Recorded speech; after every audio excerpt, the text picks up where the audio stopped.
So there was this Facebook thread about the piñon nut harvest. So an unknown Mexican couple was plundering the harvest of this woman's private property. I find this so curious as a human being on sacred earth right now.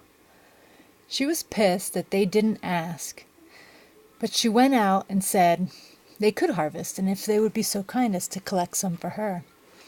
Well, they didn't, and she felt violated. Now, I can't help but wonder how the squirrels will deal with this kind of situation. Like, no doubt the squirrels inhabit a home, a center of operations, a place to collect their piñon nuts for the great winter ahead. They're safe and private property. But is it really private? Do the spiders not listen in on their nut-cracking chores? Do the roots underfoot not feel the thump-thump-thumping all around? Do they not indeed share a home? Do the squirrels even mind that they are not alone? And what of their property? Do they view the nuts as their property once they have collected them and put them in their homes? Collecting and storing for winter. Do you think some of them don't do the work of collecting and then ask for charity? Or do you think they don't share their bounty with those who ask? These are things I ponder as I reflect on the wild. We in Crestone live in a place where the wilderness is just a stone throw away, or really a pinion toss away. Yet we have these property lines with invisible fences and taxes and water bills and electrical surges of the man-made persuasion. We pay for this wilderness. Yet really, in the deepest sense, the wilderness, the wildness, is right here. Right here inside this body, on this private land. The wilderness really is untamable. But we have forgotten to see with our wild eyes, trading them for eyes seeing protection, preserving. What's mine is not yours. These trees are on private property, and these trees are on sacred ground.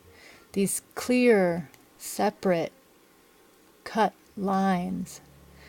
The wilderness really is untamable with these wild eyes. And don't get me wrong, I know of the value of protecting the wild sacred places. I do my best to protect mine every day.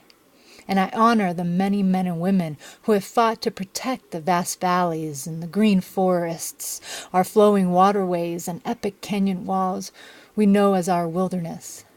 Yet the vast protection, or rather the deep reverence of these places, will not be fully realized to the extent that we need it to be, until we can stand in the middle of the meadow with the loggers and the frackers and the policymakers and the property owners and the environmentalists and the tradition holders and breathe in the same wild air that courses through our veins and exhale it together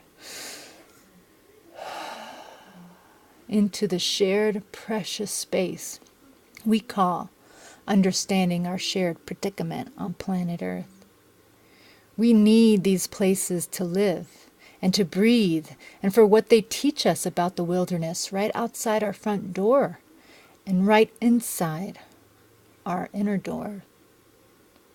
Yes, let's preserve our connection to human beings and the wild beyond the lines of delineation. We will have protected our wilderness when the property owners, big and small, come out and welcome the Mexican couple in the abundance that is. Bending down to share in the bounty from nature and leaving enough for the squirrels to share with their clans. And maybe even taking it a step further and collecting a special mound of nuts as an offering to the wild ones that will come after us.